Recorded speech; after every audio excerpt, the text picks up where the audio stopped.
Hey, what's up you guys, it's Connor, and today I'm going to be continuing my 2017 reading wrap-up with books 31 through 35. If you missed any of the other parts, they will be in a playlist linked down below, but let's just get started. Continuing my BookTubeSFF Awards reads, I picked up Every Heart a Doorway by Shauna McGuire. I did a book review for this, which I'll leave up in the card symbol so you can check that out, but it follows this school that was set up by this woman named Eleanor West, and it's for children who have gone to other worlds and have returned and are trying to cope with the fact that they have gone to these other worlds and they want to go back, pretty much. The main character, her name is Nancy, and she just gets to the school at the beginning of the story. She has come back from an underworld, and so sunlight hurts her eyes and everything like that. And once getting to the school, she has to go to classes that address the fact that they've gone to these different places, and they learn about the words that describe the different types of worlds that all of the students of this school have gone to. There are nonsense worlds and then logic worlds, and there are a bunch of other definitions for the different worlds, but the characters relate to one another because they have gone to these different places,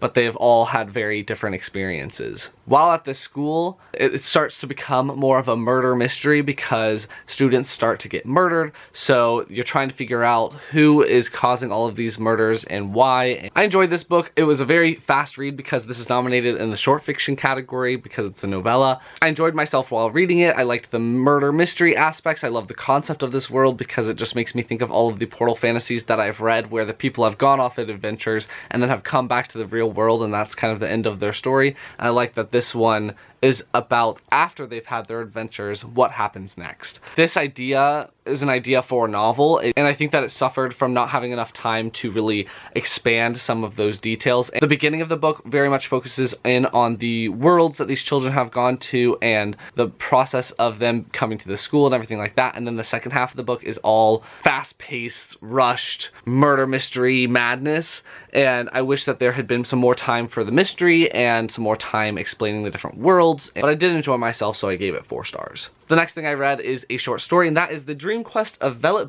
by Kij Johnson. This follows a woman who is a professor at a university for women. It's a women's college, and when one of her students elopes with someone from the waking world because they're in a dream world, it becomes her job to try to track down this missing student and bring her back to the university. This short story draws heavily on the Lovecraftian works and everything like that, but I haven't read any of those, so I do think that you benefit from having read Lovecraft before reading this, but I still enjoyed the story. I really liked reading about an elderly woman that has already had her biggest adventures. She was an adventurer and then settled down at this university, and so seeing her go back on one last adventure was really fun, really awesome. I really liked seeing how she viewed the adventure much differently than a lot of people going on their first big adventure view it. I like the little cat that follows her around, and I think that if I read Lovecraft and then reread this, I'll probably appreciate it a little bit more, but as it is, without having any of that information, I ended up giving it 3.5 stars,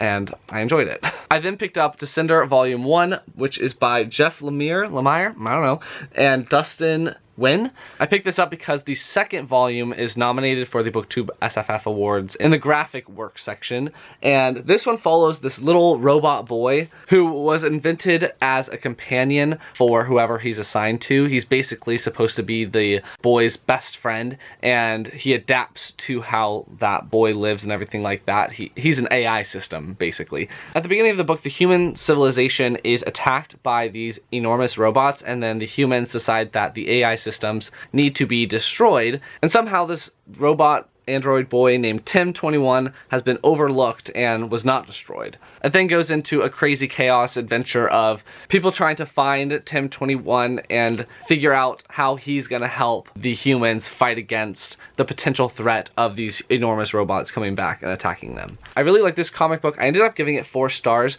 The art style took a little bit longer for me to get used to. So you can see there that it's just a little bit muted and it just looks like watercolor because I think that's what it is. But after a while I got really invested in the story and I really enjoyed it. So I'm pumped to read the second volume because I think that this comic book series is just going to get better and better and better. It's a little bit on the gorier side, like there are some killings and some amputations that are shown, so maybe not for the youngest of comic book readers, but if you're okay with having a little bit of gore, here you go.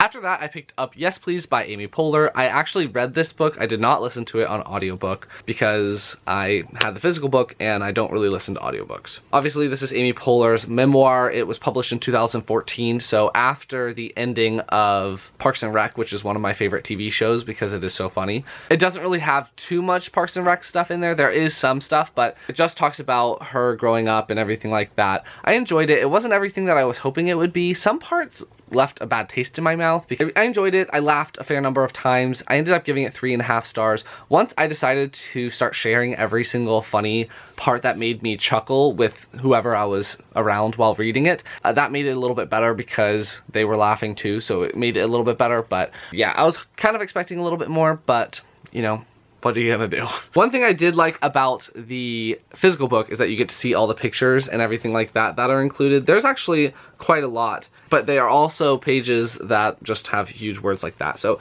it was a pretty quick read. I enjoyed it, but I'm not immediately itching to know more about Amy Poehler. And the 35th thing that I read in 2017 is going to be Ship of Destiny by Robin Hobb. This is the third book in the Live Ship Traders series, which is the second trilogy in the Realm of the Elderling series. I loved this book. I gave it 5 stars. This second trilogy in the Realm of the Elderling series is phenomenal. Like, so freaking good. I recommended it in my top 5-ish fantasy adult books, which I'll leave up in the card symbol. You can check it out, but it's really a family drama set in a fantasy world because so many bad things happen to the main family that you follow in this series. Very quickly, it follows the Vestrit family that lives in Bingtown, which is a harbor city that is along the cursed shores, which is a very difficult place to live. It doesn't grow a lot of crops and it doesn't have a lot of grass, so they raise poultry instead of cows and everything like that. The ruling country that owns Bingtown has been allowing what's called new traders into the town, and they're ruining their economy and they're ruining their culture and their way of life, and